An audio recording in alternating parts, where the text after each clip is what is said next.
This video demonstrates how to add a new room to the database using the item manager within the settings area. To go to the settings, select the cog icon.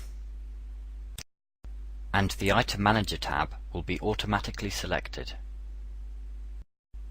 To add a new room, first select the rooms view.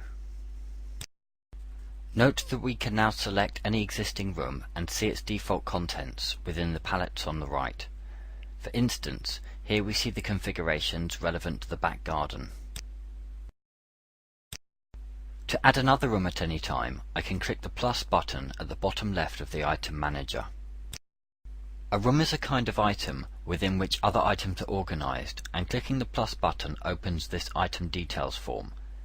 If the plus button was clicked while the rooms view was selected above, you will note that the item is a room checkbox is automatically selected at the bottom of this item details form. But if the item view was selected when you clicked the plus button, and you actually wish to add a room rather than a standard item, you must ensure that this tick box is ticked manually. You can now enter the room name, which must be unique.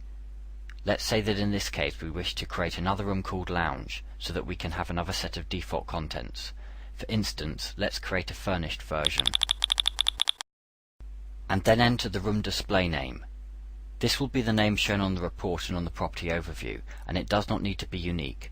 For instance, you can have more than one room in the database with the display name Lounge, so in this case we'll just enter Lounge. To add a new room icon, double-click on this panel and navigate to a folder where you can select a suitable JPEG. No room or item strictly needs an icon, but it can help identify the item or room you are looking for very quickly, and it is recommended that one is assigned.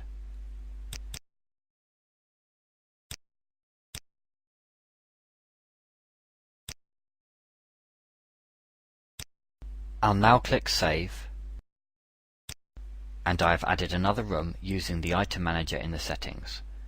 I can now specify the default contents of this new room from the palette on the right.